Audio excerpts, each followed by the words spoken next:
Përvjetori i betejës së Koshares është shënuar me homazhe në kompleksin memorial, ku udhëheqës politik dhe ish pjesëtar të ushtrisë qëllimtare të Kosovës kanë kujtuar të rënët dhe rëndësinë historike të kësaj beteje. Lideri i Bashkimit Demokratik për Integrim, ish komandanti UÇK Sali Ahmeti, e cilsoi 9 prillin si një nga ditët më rëndësishme në historinë kombëtare, duke theksuar sakrificën dhe rolin e luftëtarëve në thyerjen e kufirit shqiptaro-shqiptar.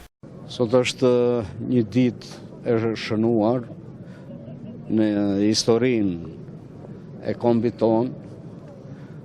përveç që është e larë me gjak, është ditë e shënuar sepse thyhet kufiri shqiptaro-shqiptar, është ditë e shënuar sepse të gjithë ta luftarë të ronë këtu dhe të gjallë kanë qenë një fuqi që i ka dhënë forcë moral tërë brigadave që vepronin në rrafshin e Dugaxhinit, kanë qenë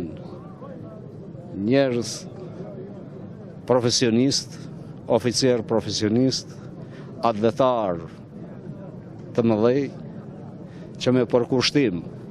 përveç që kanë mbajt vijën e frontit, kanë pas edhe përgjegjësinë morale e kombëtare për të furnizuar tërë brigadën dhe tërë formacionet ushtarake që vepronin në rrafsh të Dugaxhinit,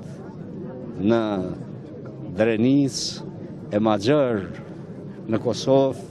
deri në Shalë, e në Ferizaj, kështu që këta kanë dëshmuar se vërtet atë dhe unë e duan dhe deshën që ushtria jonë lavdimadhe të jetë fitimtare ashtu si që fitoj bashk edhe me aleatët,